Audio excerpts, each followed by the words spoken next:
Welcome to Ask Lynnwood Cop. I'm Teresa Whipple, and good morning, Sergeant Langdon. We're back. We are back. All right, and today we're going to talk about a question from a viewer who said that she's frustrated because there's a lot of criminal activity that she's observing in her neighborhood, some drug dealing, some other things, Right. and she doesn't really know what to do about it, what the process is, how to figure out what the next step should be. Could you provide some advice? Sure. I understand this person's frustration in terms of the crime going on in their neighborhood. What they need to understand is that their law enforcement agency, especially Lynnwood Police Department in this case, we're very responsive to the calls and complaints that come in from our citizens. We are, however, bound by the Constitution, and we do have to respect people's rights. So if you call and report a suspected case of drug activity taking place at a private residence, we have to have more than just a sneaking suspicion. We have to have more than just suspicious activity.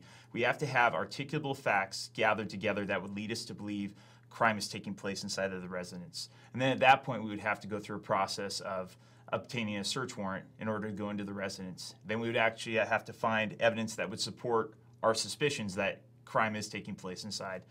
And at that point, it's not necessarily true that the people would be evicted from the residence. If they live there, if the landlord decides that they would like them to stay inside there, we're again required to respect their rights and their ability to maintain a residence at that location.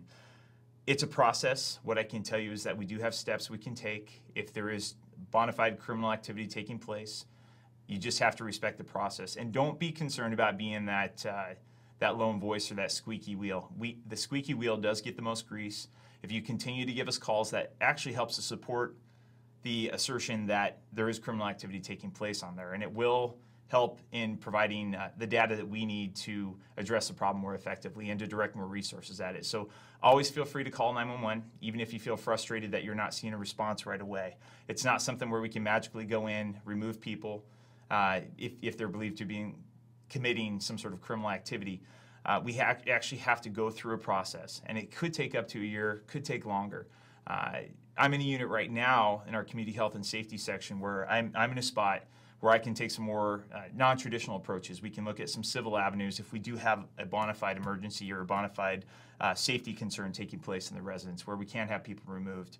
We also are fortunate to have a unit called our Special Operations Section, and they are specially trained to deal with these street-level type crimes like this, where if we have a house pop up that has become a hotbed of activity, they're specially trained and they can be dedicated to just work on that one residence. So they've got their work cut out for them. There are plenty of homes for them to work on, but they are a great asset, and we're fortunate to have them here in the city.